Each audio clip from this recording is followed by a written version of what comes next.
Good non all of you. તો આપણે અગાઉ સ્ટ્રક્ચરલ કેમિસ્ટ્રીના લેક્ચરમાં યુનિટ 1 છે માસ સ્પેક્ટ્રોસ્કોપી પૂરું કર્યું. તો આપણે એમાં જોયું હતું કે સ્પેક્ટ્રોસ્કોપી એટલે શું, પછી માસ સ્પેક્ટ્રોસ્કોપી એટલે શું, એમાં આવતા બધા માસ સ્પેક્ટ્રોસ્કોપીનો સિદ્ધાંત, એના ઇન્સ્ટ્રુમેન્ટ, પછી છે અલગ અલગ પ્રકારના નિયમ, જેમાં નાઇટ્રોજન નિયમ, અનસેચ્યુરેટેડ સાઇટનો રૂલ્સ અથવા તો રિંગ રૂલ્સ તરીકે ઓળખતા હતા, એ બધું જોઈ લીધું. હવે આજે આપણે સેકન્ડ સ્પેક્ટ્રોસ્કોપી સ્ટાર્ટ કરવાની છે, જેનું નામ છે તમારું યુનિટ 2B અને યુનિટનું નામ છે ESR સ્પેક્ટ્રોસ્કોપી. તો શરૂ કરીએ. સ્ટ્રક્ચરલ કેમેસ્ટ્રીમાં પેપર નંબર 506 આપણું યુનિટ છે 2B. પહેલું આપણે પૂરું કર્યું માસ, અને હવે આ બીજું છે યુનિટ 2B. યુનિટ 2માં તમારે બે પાર્ટ છે. યુનિટ 2A છે તમારી માઇક્રોવેવ સ્પેક્ટ્રોસ્કોપી, જ્યારે 2B તમારી છે ESR સ્પેક્ટ્રોસ્કોપી. ESR spectroscopy. તો એમાં જોઈએ તો ફર્સ્ટ ઓફ ઓલ કે ESR, તો પહેલાં તો આપણને એ ખબર હોવી જોઈએ કે ESRનું ફૂલ ફોર્મ શું થાય. તો ESR સ્પેક્ટ્રોસ્કોપી, ESR એનું શોર્ટ નામ છે, પણ એનું ફૂલ ફોર્મ થાય છે કે electron spin resonance. Electron spin resonance, બરાબર. એને ESRનું ફૂલ ફોર્મ છે ઇલેક્ટ્રોન સ્પિન રેઝોનન્સ, જેને શોર્ટ ફોર્મ તરીકે બતાવવામાં આવે છે ESR સ્પેક્ટ્રોસ્કોપી. પહેલો જ ક્વેશ્ચન આ યુનિટમાંથી પૂછાઈ શકે, ESRનું ફૂલ ફોર્મ જણાવો, તો એનું શું થશે? ઇલેક્ટ્રોન સ્પિન રેઝોનન્સ, જેનું ગુજરાતી થશે ઇલેક્ટ્રોન એટલે આપણને ખબર છે, જેને આપણે સાદી ભાષામાં ઇલેક્ટ્રોન જ કહીએ છીએ. સ્પિન એટલે કે ભ્રમણ થવું, કોઈ પણ ઇલેક્ટ્રોન છે એનું ભ્રમણ, અને રેઝોનન્સ એટલે કે સ્પંદન. એનું ગુજરાતી થશે ઇલેક્ટ્રોન ભ્રમણ સંસ્પંદન. હવે આપણને ખબર છે કે સંસ્પંદન કોનું થાય?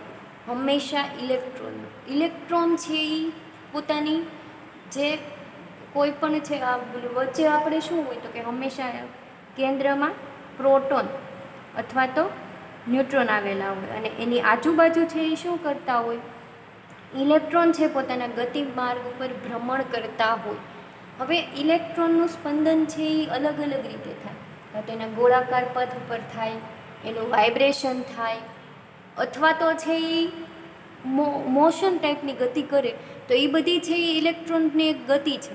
તો આ યુનિટમાં આપણે શું જોવાનું છે કે ઇલેક્ટ્રોનનું સ્પિન એટલે કે એનું ભ્રમણ થવું. હવે ESR છે તો એ પહેલાં આપણને એ થશે કે જેમ માસ સ્પેક્ટ્રોસ્કોપીનો સિદ્ધાંત જોયો હતો કે દ્રવ્ય, આપણે કોઈ પણ પદાર્થનું છે એના દ્રવ્યમાનના આધારે વિભાગીકરણ કરવાથી જે આપણે જે સ્પેક્ટ્રા મળે એને આપણે એના દ્રવ્યમાન એટલે કે એના શું તો કે આપણે એના અણુભારના આધારે એનું વિભાગીકરણ કરતા હતા, એને માસ સ્પેક્ટ્રોસ્કોપી કીધી હતી. તો આપણને ક્વેશ્ચન થાય કે ESR સ્પેક્ટ્રોસ્કોપી એટલે શું, એવો ક્વેશ્ચન તમને પૂછાય તો જવાબમાં ખાલી એટલું નહીં આવે કે ઇલેક્ટ્રોન ભ્રમણ સ્પંદન, પરંતુ ઇલેક્ટ્રોનનું સ્પંદન છે એ કઈ રીતના થાય છે, તો એની પહેલાં આપણે ડેફિનેશન જોઈએ. ડેફિનેશન જોતાં પહેલાં એક પોઈન્ટ મેઇન આ યુનિટનો એ છે કે ESR સ્પેક્ટ્રોસ્કોપી ફક્ત એવા જ પદાર્થો આપે છે કે જેની પાસે અયુગ્મિત ઇલેક્ટ્રોન આવેલા હોય. મેઇન કોન્સેપ્ટ છે. તમને એમ પણ પૂછાઈ શકે એક્ઝામમાં કે કેવા પદાર્થો છે એ ESR વર્ણપટ આપે છે, તો એમાં મુખ્ય વાત અને મેઇન વાત એ છે કે એવા પદાર્થો ESR વર્ણપટ આપે છે કે જેની પાસે અયુગ્મિત ઇલેક્ટ્રોનની સંખ્યા હાજર હોય. કેવા ઇલેક્ટ્રોન? તો કે અયુગ્મિત ઇલેક્ટ્રોન ધરાવતા સંયોજનો.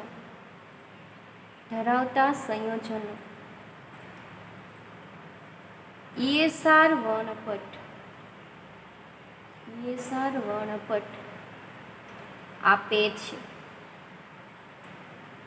ખાસ યાદ રાખજો કે ESR વર્ણપટ કેવા સંયોજનો આપે, તો કે જેની પાસે અયુગ્મિત ઇલેક્ટ્રોન આવેલા હોય એવા જ સંયોજનો છે એ ESR વર્ણપટ આપે છે.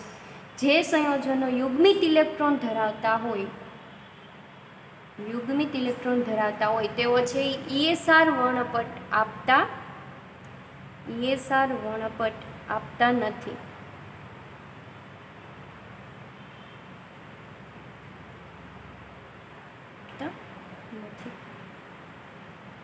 તો આપણે જોયું કે ESR સ્પેક્ટ્રોસ્કોપી એટલે શું, એનું ફૂલ ફોર્મ તો કે ઇલેક્ટ્રોન સ્પિન રેઝોનન્સ, એનું ગુજરાતી થશે ઇલેક્ટ્રોન ભ્રમણ સ્પંદન. એમાં આપણે જોયું કે જે ઇલેક્ટ્રોન કઈ રીતના સ્પંદન એટલે કે એનું ભ્રમણ કરે છે. પછી એમાં આપણે મેઇન કોન્સેપ્ટ એ જોવાનો છે કે કેવા સંયોજનો ESR વર્ણપટ આપશે, તો કે જે સંયોજનો અયુગ્મિત ઇલેક્ટ્રોન ધરાવતા હોય એવા જ સંયોજનો છે ESR વર્ણપટ આપે છે. યુગ્મિત ઇલેક્ટ્રોન, જેમાં અયુગ્મિત ઇલેક્ટ્રોન ન હોય, બધા જ ઇલેક્ટ્રોન યુગ્મિત હોય એવા સંયોજનો છે ESR વર્ણપટ આપતા નથી. તો હવે જોઈએ આપણે એની ડેફિનેશન કે ESR, તમને પૂછાય કે ESR સ્પેક્ટ્રોસ્કોપીનો સિદ્ધાંત સમજાવો અથવા તો ESR સ્પેક્ટ્રોસ્કોપી એટલે શું, તો એમાં આપણે જોઈએ એની ડેફિનેશન. એમાં જોઈએ તો કે એમાં આપણે જોઈએ કે ESR વર્ણપટ એટલે શું.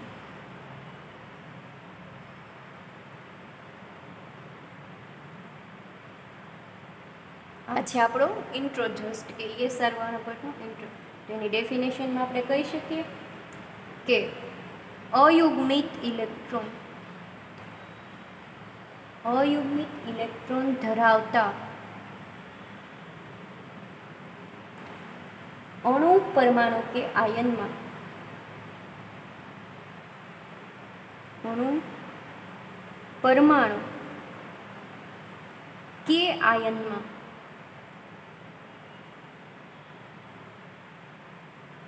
અયુગ્મિત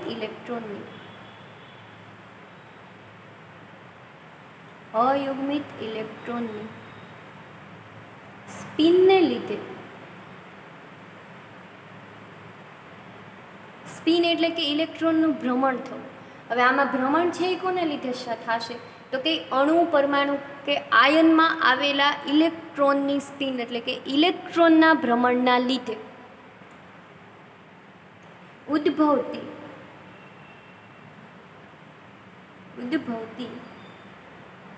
સ્થિતિશક્તિ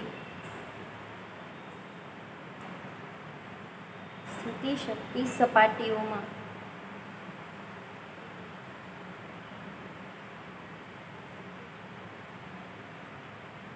અયુગ્મિત ઇલેક્ટ્રોનના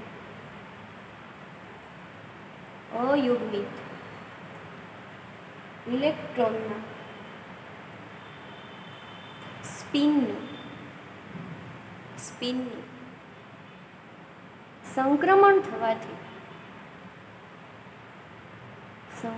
થવાથી સૂક્ષ્મ તરંગ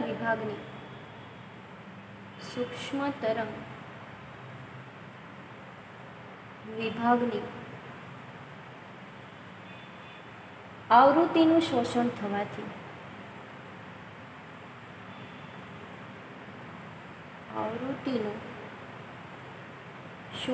થવાથી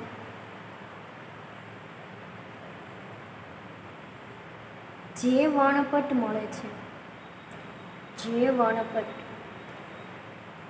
મળે છે તેને ESR વર્ણપટ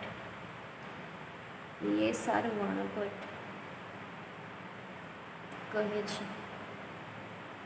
તો આ હતી ESR વર્ણપટની ડેફિનેશન અથવા તો ESR વર્ણપટ એટલે શું.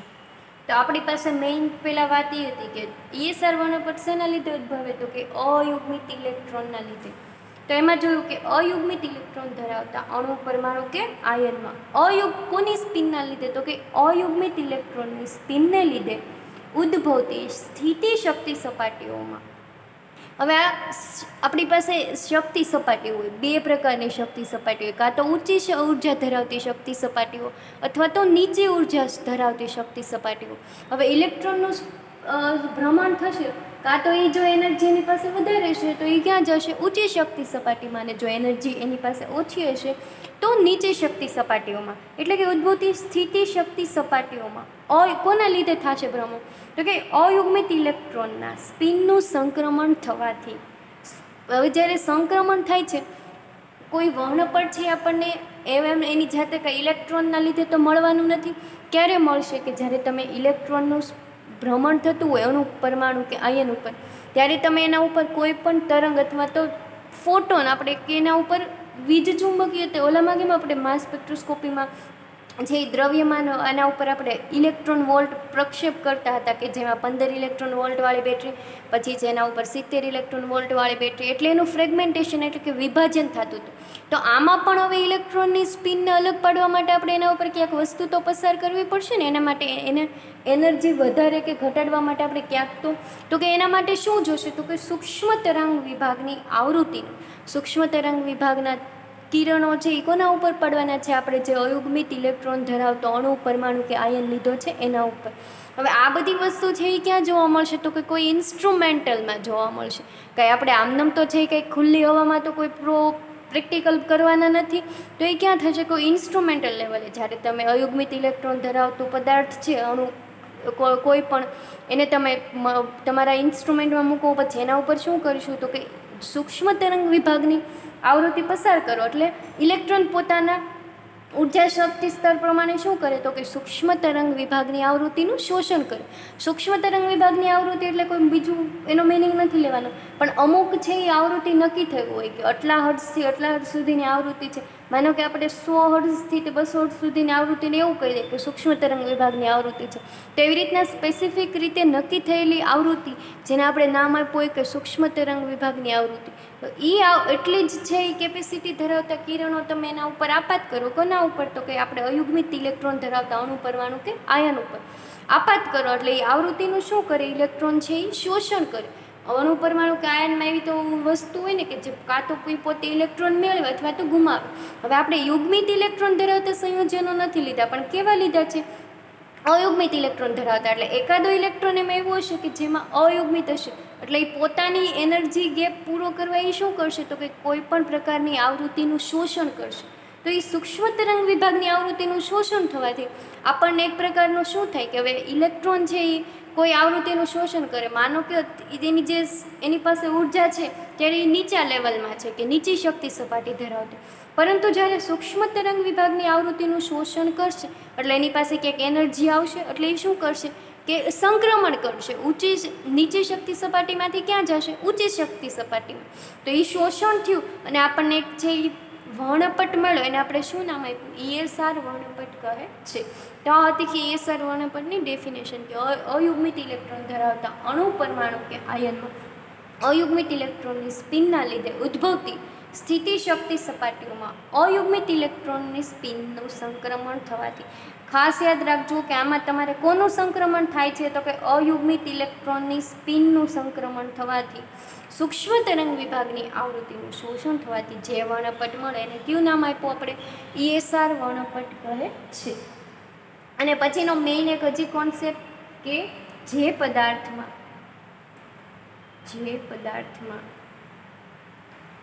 ઇલેક્ટ્રોનની સંખ્યા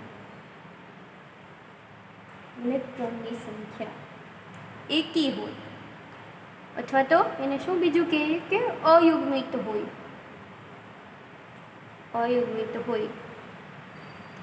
તેવા પદાર્થો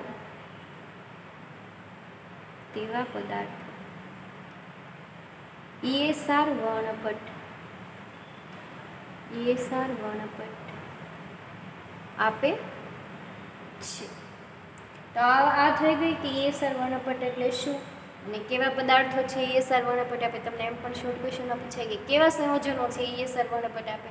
તો આપણે શું કહી શકીએ કે જે સંયોજનો અથવા તો અણુ, પરમાણુ કે આયનમાં ઇલેક્ટ્રોનની સંખ્યા એકી હોય અથવા તો અયુગ્મિત હોય એવા સંયોજનો છે ESR વર્ણપટ આપે છે. પછી આપણે જોઈએ કે અમુક આપણે જાણીતા એવા ઉદાહરણ દ્વારા જોઈ લઈએ કે કયા સંયોજનો છે ESR વર્ણપટ આપે છે અને કયા સંયોજનો છે ESR વર્ણપટ આપતા નથી.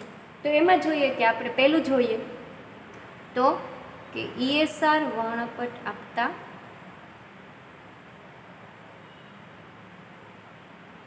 કેન્દ્રો અથવા તો પદાર્થો અથવા તો અણુ, પરમાણુ કે આયનો. હવે એમાં છે એ ક્યાં સંયોજનો? તો કે હાઇડ્રોજન જેવા સંયોજનો છે ESR વર્ણપટ આપે, ક્લોરીન જેવા સંયોજનો, બ્રોમિન જેવા સંયોજનો, પછી છે મિથાઇલ મુક્ત મૂલક, જે આપણે આવી રીતના બતાવીએ છીએ ડોટ કરીને, એ શું છે તો કે મુક્ત મૂલક, કે જેની પાસે એક અયુગ્મિત ઇલેક્ટ્રોન છે એ બતાવે છે, તો કે મિથાઇલ મુક્ત મૂલક.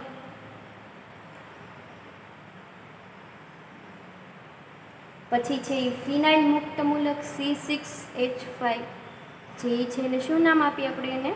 ફિનાઇલ મુક્ત મૂલક.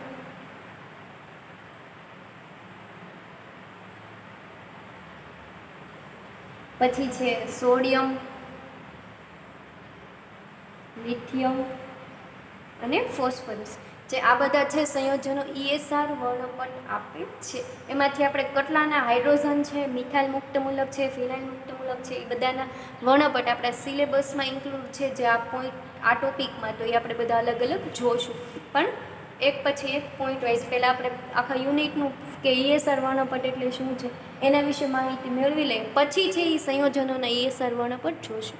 પછી છે આ ESR વર્ણપટ આપતા કેન્દ્રો, અને હવે જોશું કે ESR વર્ણપટ ન આપતા કેન્દ્રો.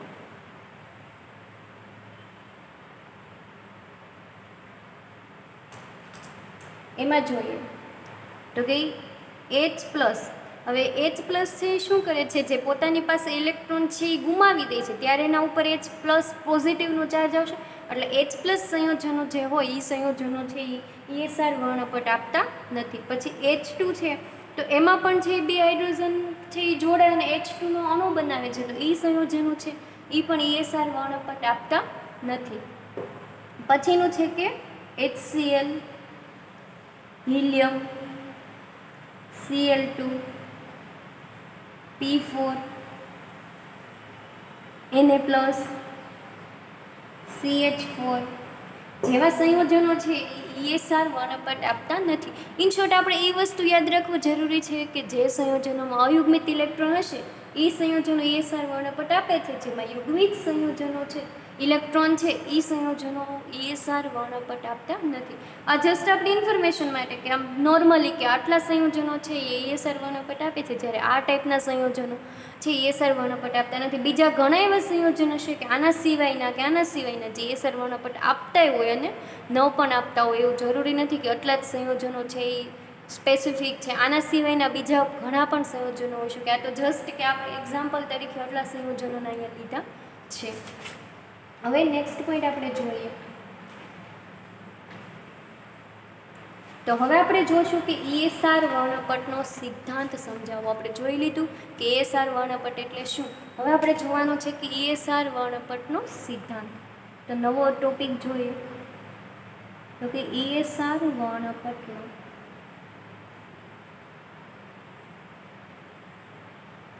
સિદ્ધાંત સમજાવો.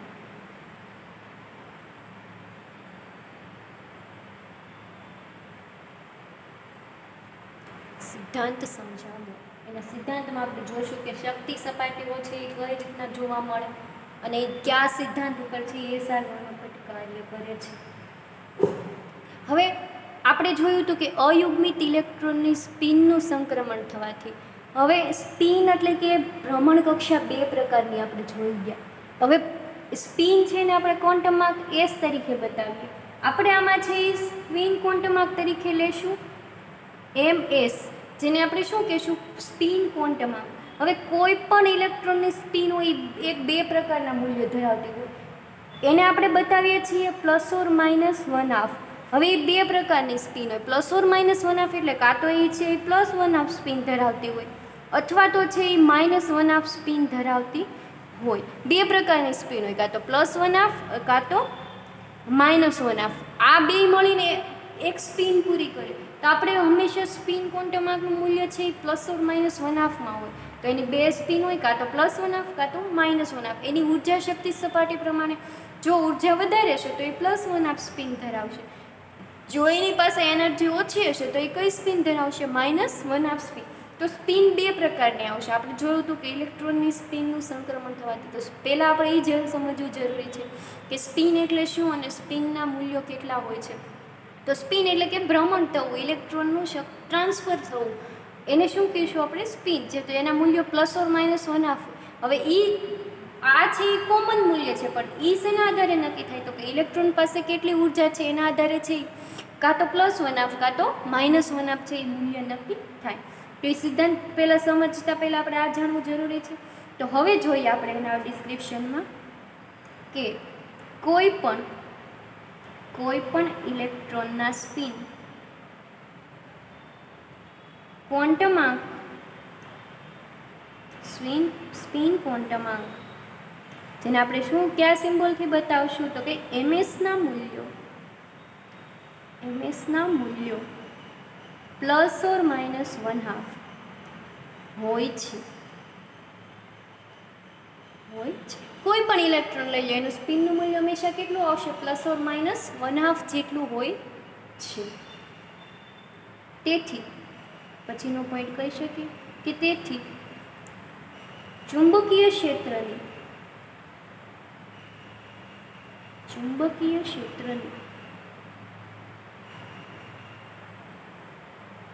ગેરહાજરીમાં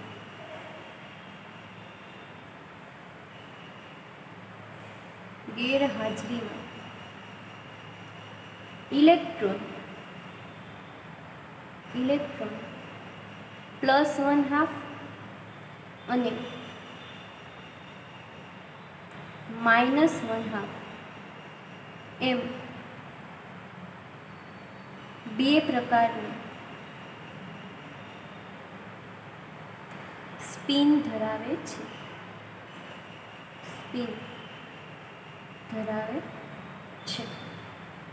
પરંતુ હવે બે પ્રકારની સ્પિન ક્યારે રહેશે? જ્યારે ચુંબકીય ક્ષેત્રની ગેરહાજરી હશે ત્યારે. ઇલેક્ટ્રોન ઉપર કોઈ પણ પ્રકારનું બળ છે અસર કરતું નહીં હોય ત્યારે કાં તો એ +1/2 ગતિ કરતો હશે, કાં તો -1/2 ગતિ કરતો હશે. પરંતુ જ્યારે ચુંબકીય ક્ષેત્ર એના ઉપર આપાત કરો છો ત્યારે કોઈ પણ એક જ પ્રકારની ગતિ છે એ આપણને જોવા મળશે. આપણે કહી શકીએ કે પરંતુ ચુંબકીય ક્ષેત્રની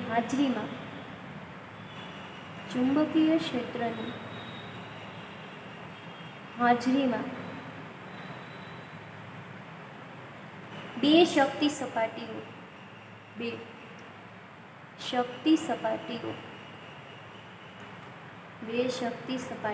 ઉત્પન્ન થાય છે.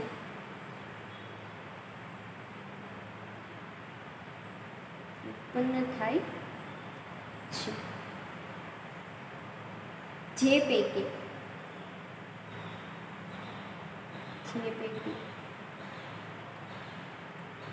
-1/2 સ્પિન ધરાવતી શક્તિ સપાટીએ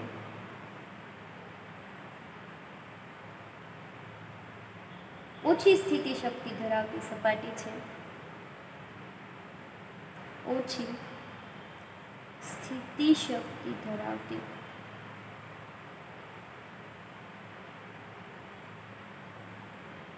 ધરાવતી સપાટી છે.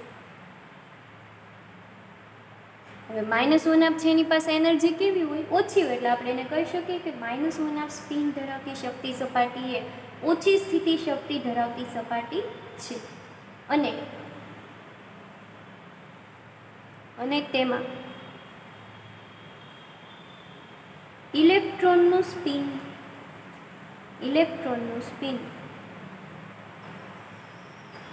લગાડેલા ચુંબકીય ક્ષેત્રની દિશામાં હોય છે.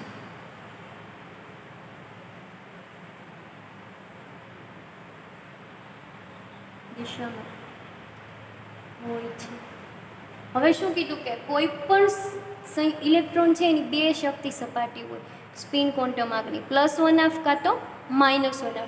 હવે છે એ આપણે મૂલ્ય એમએસ સ્પિન ક્વોન્ટમ આંકના મૂલ્ય ±1/2 વડે બતાવીએ. પરંતુ ચુંબકીય ક્ષેત્રની જ્યારે ગેરહાજરી હોય કાં તો ઇલેક્ટ્રોન +1/2 સ્પિન ધરાવતો હોય કાં તો છે એ -1/2 સ્પિન, એમ બે અલગ બે પ્રકારની સ્પિન ધરાવતું હોય. પરંતુ જ્યારે કોઈ પણ અણુ, પરમાણુ કે આયન ઉપર તમે જ્યારે ચુંબકીય ક્ષેત્ર આપાત કરો છો तो शुं थाय के बे शक्ति अलग अलग प्रकारनी बे शक्ति सपाटीओ उत्पन्न थाय। जे पैकी -1 स्पिन धरावती शक्ति सपाटीने आपणे केवी कीधी? ओછી સ્થિતિ शक्ति धरावती सपाटी। અને જેમાં એ ચુંબકીય ક્ષેત્ર કઈ દિશામાં હોય તો કે ઇલેક્ટ્રોનની સ્પિન છે એ લગાડેલા ચુંબકીય ક્ષેત્રની દિશામાં હોય। જે તરફથી તમે ઇલેક્ટ્રોન ચુંબકીય ક્ષેત્ર આપાત કરો છો એની જ દિશામાં છે એ ઇલેક્ટ્રોનનું સ્પિન છે એ જોવા મળે। હવે આપણે જોઈએ તો વાત કઈ રહી તો કે +1 ધરાવતી શક્તિ સપાટી, તો એમાં જોઈએ તો કે +1 સ્પિન ધરાવતી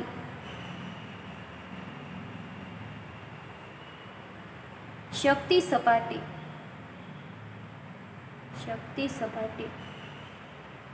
આમાં છે કેવી છે? માઇનસમાં ઓછી સ્થિતિ શક્તિ ધરાવતી। તો +1 માં કઈ હશે તો કે વધારે સ્થિતિ શક્તિ ધરાવતી, વધારે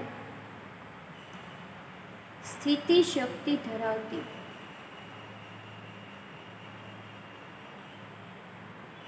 સપાટી છે। -1 સ્પિનમાં છે ચુંબકીય ક્ષેત્ર કઈ હતું તો કે જે તમે ચુંબકીય ક્ષેત્ર લગાડ્યું છે એની જ દિશામાં ઇલેક્ટ્રોનની સ્પિન હશે। તો +1 માં છે એનાથી ઉલટું જોવા મળશે કે જે ઇલેક્ટ્રોનની સ્પિન છે એ ક્યાં હશે તો કે લગાડેલા ચુંબકીય ક્ષેત્રની વિરુદ્ધ દિશામાં। તો આપણે એ પોઈન્ટ બતાવી શકીએ કે અને તેમાં એટલે કે +1 શક્તિ સપાટીમાં ઇલેક્ટ્રોનની સ્પિન લગાડેલા ચુંબકીય ક્ષેત્રની કેવી દિશામાં છે તો કે વિરુદ્ધ દિશામાં છે, વિરુદ્ધ દિશામાં હોય છે।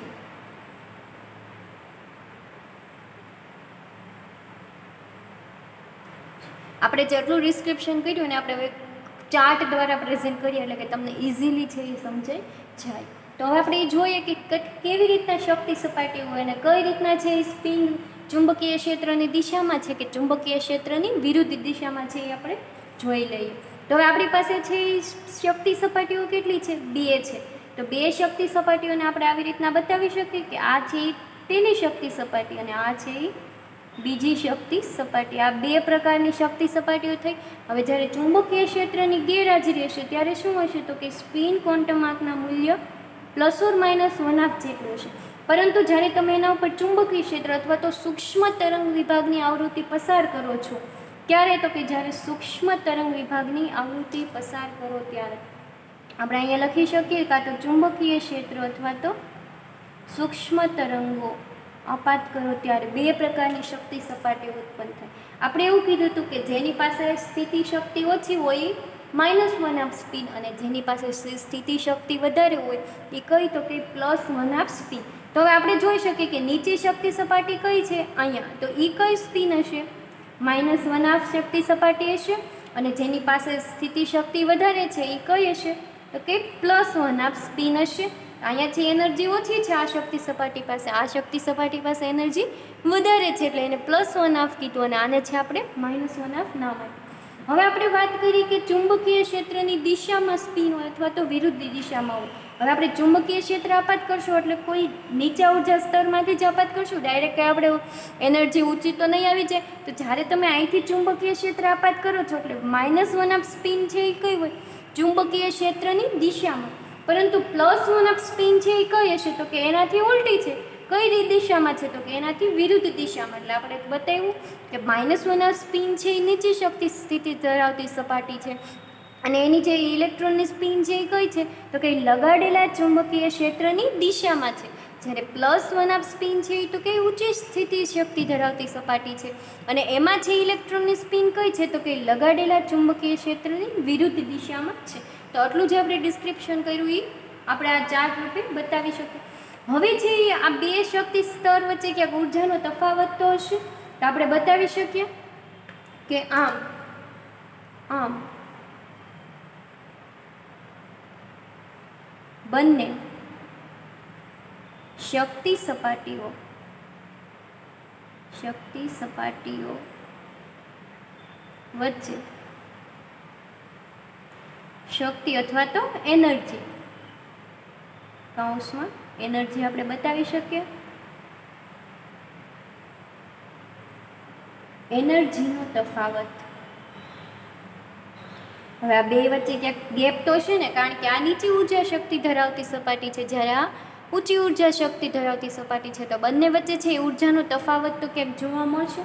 તો શક્તિનો તફાવત આપણે બતાવી શકીએ. આપણી પાસે સૂત્ર છે તફાવત બતાવવા માટે હંમેશા આપણે ડેલ્ટાનો સિમ્બોલ વાપરીએ. તો કે ડેલ્ટા ઈ બરાબર GBH જેટલો તફાવત આપણને જોવા મળશે. અને સમીકરણ નામ આપીએ એક, જ્યાં સ્મોલ g છે એ શું બતાવે છે? તો કે ગાયરો મેગ્નેટિક ગુણોત્તર છે એ બતાવે છે, નોટ ગુરુત્વ પ્રવેગ કે ગુરુત્વ વેગ. પણ આ યુનિટમાં છે એ g શું બતાવશે? ગાયરો અથવા તો ઝાયરો મેગ્નેટિક ગુણોત્તર છે એ બતાવે છે. પછી જે કેપિટલ B છે એ શું બતાવે છે? બોહર મેગ્નેટોન એકમ છે એ દર્શાવે છે. અને જે H છે એ શું છે? તો કે લગાડેલા ચુંબકીય ક્ષેત્રની પ્રબળતા. અહીંયા આપણે આ યુનિટમાં છે જીનો મિનિંગ લેવાનો છે તમારે ઝાયરો મેગ્નેટિક ગુણોત્તર, કેપિટલ બીનો મિનિંગ લેવાનો છે તમારે અહીંયા બોહર મેગ્નેટોન એકમ, અને કેપિટલ H તો આપણને ખબર જ છે કે લગાડેલા ચુંબકીય ક્ષેત્રની પ્રબળતા અથવા તો એની તીવ્રતા છે એ બતાવે છે. તો આપણે શક્તિનો તફાવત કેટલો હશે બંને સ્તર વચ્ચે? GBH જેટલો છે એ જોવા મળશે. અને એને સમીકરણ નામ શું આપ્યું? એક છે એ નામ આપ્યું. પરંતુ હવે પ્લાન્ક અચળાંક એક સૂત્ર આપ્યું હતું, તો કે પ્લાન્ક ક્વોન્ટમવાદ. પરંતુ પ્લાન્ક ક્વોન્ટમવાદ પ્રમાણે આપણી પાસે ડેલ્ટા પ્લાન્ક એવું કીધું હતું કે ડેલ્ટા ઈ બરાબર HV, સ્મોલ v છે. એનું સૂત્ર આપ્યું હતું પ્લાન્ક ક્વોન્ટમ પ્રમાણે કે ડેલ્ટા ઈ બરાબર શું હોય? તો કે HV. એને સમીકરણ નામ શું આપીએ? 2. હવે આપણી પાસે ડેલ્ટા ઈની કિંમત છે, જ્યાં સ્મોલ h શું બતાવે છે? પ્લાન્ક અચળાંક. અને જ્યાં સ્મોલ v છે એ શું બતાવે છે? તો કે વેગ બતાવે છે. આ સ્મોલ h છે એ પ્લાન્ક અચળાંક છે, અને આ સ્મોલ v છે એ શું બતાવે છે? કે વેગ કેટલો છે, કે આપણે કેટલી સ્પીડથી ગતિ કરે છે એનો વેગ બતાવે છે. શોનો? કોનો? તો કે ઇલેક્ટ્રોનનો. તો હવે પ્લાન્ક અચળાંક પ્રમાણે આ હતું કે ડેલ્ટા ઈ બરાબર HV. આપણી પાસે સમીકરણ 1 માં પણ છે ડેલ્ટા ઈ બરાબર GABH. હવે આપણે સમીકરણ 1 અને 2 ને સરખાવીએ તો કે સમીકરણ 1 અને 2 ને સરખાવતા સમીકરણ 1 ડેલ્ટા ઈ તો બરાબર કોમન છે, અથવા તો આપણે એમ પણ બતાવી શકીએ કે ડેલ્ટા ઈની કિંમત આપણે મૂકીએ તો શું થાય કે HV બરાબર શું છે આપણી પાસે? GBH. આપણી પાસે એક કિંમત આવી ગઈ કે આપણે બંને સમીકરણને સરખાવ્યા તો કે અહીંયા ડેલ્ટા ઈ તો બંનેમાં કેવા છે? કોમન જ છે. સમીકરણ 1 માં શું છે? ડેલ્ટા ઈ બરાબર GBH. અને સમીકરણ 2 માં શું છે? ડેલ્ટા ઈ બરાબર HV. આપણે બંને સમીકરણને સરખાવ્યા તો કે સમીકરણ 1 અને સમીકરણ 2 ને સરખાવતા હવે આપણી પાસે ખબર છે પ્લાન્ક અચળાંકનું મૂલ્ય હોય આપણી પાસે, જે ઝાયરોમેગ્નેટિક ગુણોત્તર છે એનું મૂલ્ય પણ સ્પેસિફિક નક્કી થયેલું હોય. બોહર મેગ્નેટોન છે એનું પણ મૂલ્ય છે એ આપણે સ્પેસિફિક રીતે સાયન્ટિફિકલી રીતે પ્રૂવ કરીને બધાનું મૂલ્ય છે એ નક્કી હોય.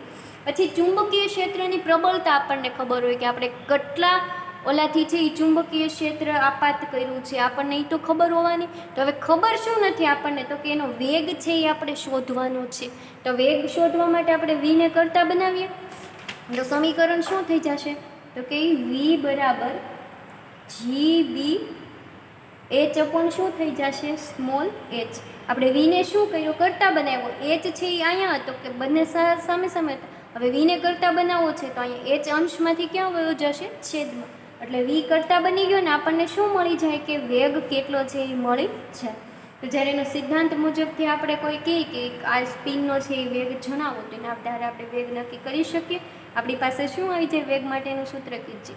વી બરાબર GB capital H upon H, જ્યાં G બરાબર શું છે? ઝાયરોમેગ્નેટિક ગુણોત્તર, B બરાબર બોહર મેગ્નેટોન, H બરાબર છે કેપિટલ H બરાબર તો કે લગાડેલા ચુંબકીય ક્ષેત્રની તીવ્રતા અથવા તો પ્રબળતા, અને સ્મોલ h છે એ શું બતાવે છે? પ્લાન્ક અચળાંક. આ બધી કિંમત આપણી પાસે મળી ગઈ અને એના આધારે આપણે છે વેગની કિંમત છે એ શોધી શકીએ.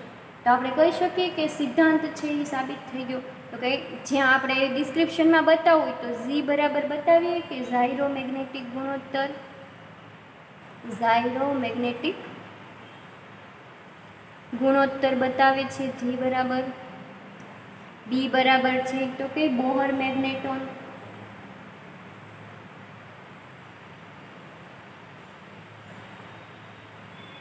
કેપિટલ એચ છે તો કે લગાડેલા ચુંબકીય ક્ષેત્રની તીવ્રતા અથવા તો પ્રબળતા, લગાડેલા ચુંબકીય ક્ષેત્રની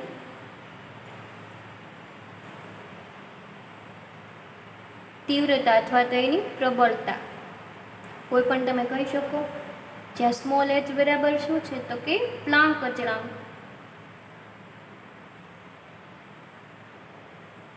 અને સ્મોલ વી બરાબર શું છે તો કે વેગ છે એ બતાવે છે.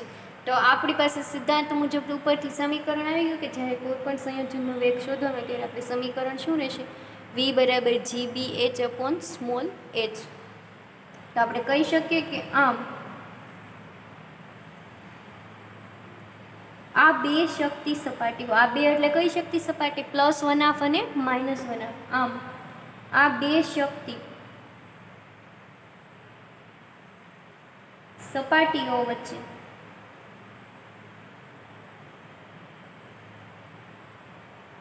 કોની સ્પિનનું સંક્રમણ થશે.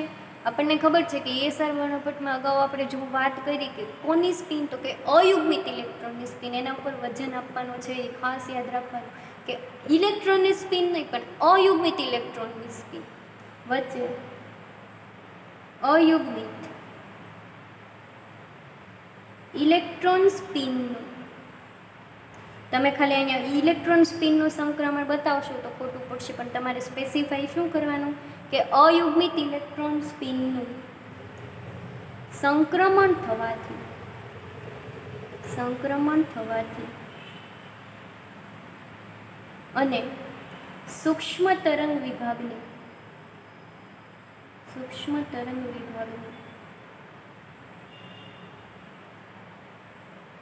આવૃત્તિનું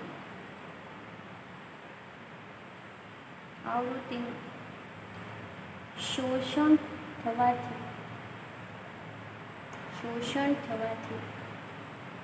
ESR વર્ણપટ મળે છે.